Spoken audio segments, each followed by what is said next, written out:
6 Things About Islam.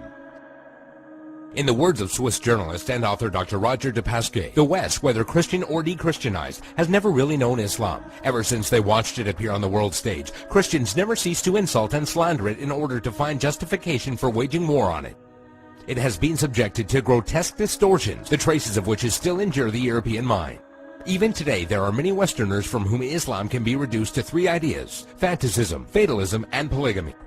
Of course, there does exist a more cultivated public whose ideas about Islam are less deformed. There are still precious few who know that the word Islam signifies nothing other than submission to God. One symptom of the ignorance is the fact that the imagination of most Europeans, Allah refers to the divinity of the Muslims, not the God of the Christians and Jews. They are all surprised to hear, when one takes the trouble to explain things to them, that Allah means God, and that even Arab Christians know him by no other name. 6. Muslims and Jesus. Misconception: Muslims hate Jesus. There are many similarities between the historical reference of Christianity and Islam. Many people are amazed to find out that according to Muslim belief, Jesus is one of the greatest messengers of God. One cannot be a Muslim without believing the virgin birth and the many miracles of Jesus Christ. Jesus is also mentioned in many verses of the Quran and is often used as an example of good virtue and character. However, the main difference between Christianity and Islam is that the Muslims do not believe that Jesus was God. 5. Islamic Jihad. Misconception: Jihad means to fight for the sake of God. The true Arabic meaning of the word jihad is struggle. However, in Islam, it is often used to describe the striving in the way of God.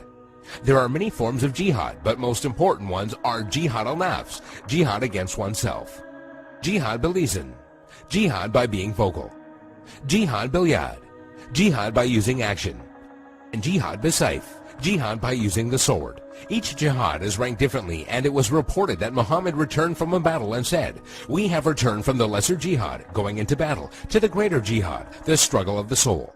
This means that a Muslim struggling against himself and his soul is more important than the jihad of going into war.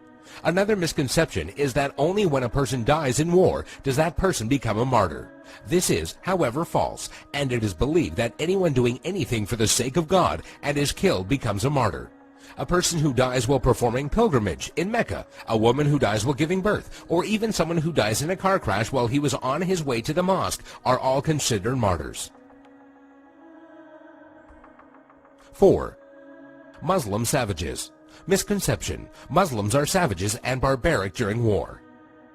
Quite the contrary. When it comes to the conduct of war, there are 8 rules that every Muslim army must obey. 1. Do not commit treachery. 2. Do not deviate from the right path. 3. Do not mutilate dead bodies. 4. Do not kill children. 5. Do not kill women. 6. Do not kill aged men. 7. Do not harm or burn trees. 8. Do not destroy buildings. During the Crusades, when Saladin defeated the Franks, he honored the defeated Frankish army and supplied them with food. And during the Third Crusade, when Saladin's enemy King Richard fell sick, Saladin sent him a gift of fruits and horses. 3. Women's rights. Misconception: Women have no rights. The image of a woman wearing a veil from head to toe, a woman who gets unfair justice, or a woman who is not allowed to drive is an all too familiar notion when it comes to women treatment in Islam. And while there are Muslim countries in the world that do implement many harsh rulings against women, this should not be portrayed as Islamic law. Many of these countries have cultural differences that go against the teachings of Islam. It should be noted that during pre-Islam Arabia, women were used for fornication only and had no independence. The birth of a daughter in a family was considered humiliating, and the practice of female infanticide was uncontrolled.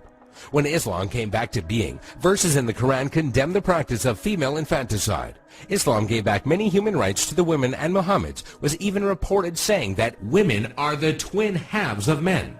A Muslim woman is allowed to reject and accept any suitor for marriage and has the right to seek divorce.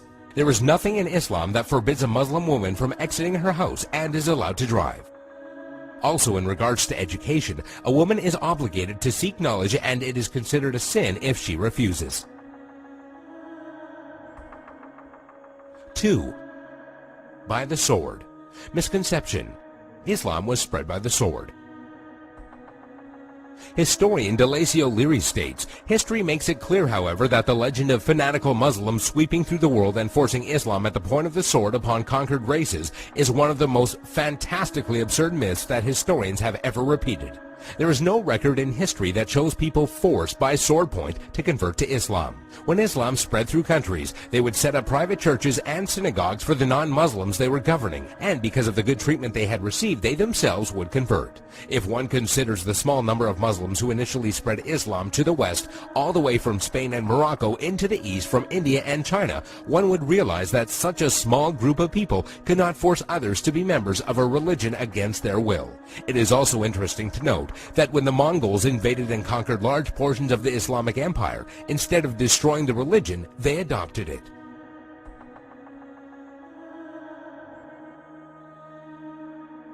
1. Islamic terrorism. Misconception: Muslims are terrorists. This is by far the biggest misconception of Islam, given unfairly by stereotyping and the public image that the media gives. Has anyone else noticed how when a specific group of people attack another group of people, it is labeled as a hate crime, but when a Muslim opens fire on anybody, it is quickly regarded as terrorism? Many political dictators and officials or extremist groups use the name of Islam as a strategy to garner followers and attention when many of their practices go against the true basis of Islam. The media has also portrayed Islam as a cult or a club where if you join you become a terrorist, and that is now part of your agenda. However, all over the world, people practice Islam in the true form and use it as a way of life. There are many verses in the Quran that go against the idea of terrorism. Some of these verses include, "Fight the way of Allah, those that fight you, but do not transgress limits, for God does not love transgressors." This basically means do not fight except in self-defense, and even in doing so, do not go beyond defense. Another verse states, "If they seek peace, then you seek peace," which means do not attack people for no reason or kill innocent people. There is nowhere in Islam, whether it be in the Quran or the teachings of Muhammad, that promotes the killing of innocent people.